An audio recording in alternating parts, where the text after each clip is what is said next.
Michel Gauquelin a montré dans ses premiers ouvrages que certaines statistiques étaient fausses et qu'on trouvait des résultats là où il n'y en avait pas. Par exemple, au niveau démographique, il a montré que les nativités n'étaient pas aussi nombreuses pendant certains mois que pendant d'autres.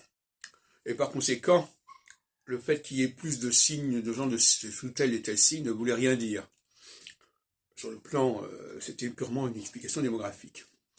Quand Barbault étudie le cycle Soleil-Jupiter, ce que j'appelle des cycles courts, annuels, dès qu'on combine une planète avec le Soleil, on est dans un cycle court. Et ça ne veut rien dire.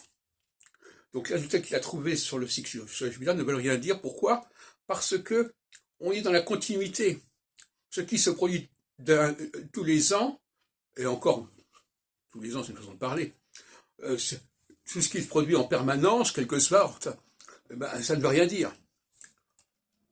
C'est dans la continuité. Qu'est-ce que ça veut dire? Ça veut dire que l'événement qui suit l'événement A, B, C, D, il n'est que la conséquence du premier événement.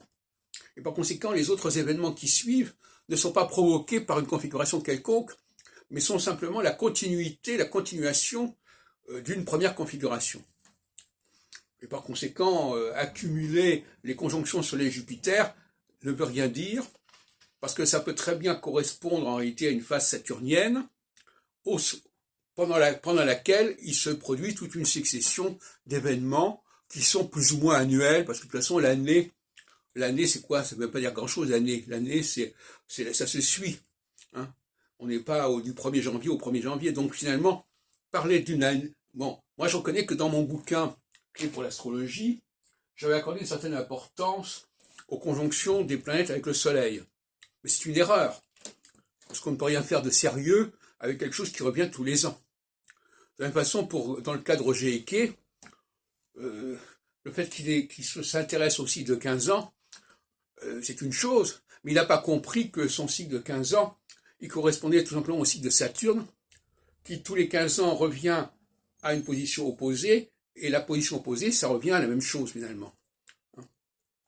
Et donc par conséquent, il va peut-être expliquer ça par un autre moyen, mais en réalité la véritable explication, c'est le cycle de Saturne.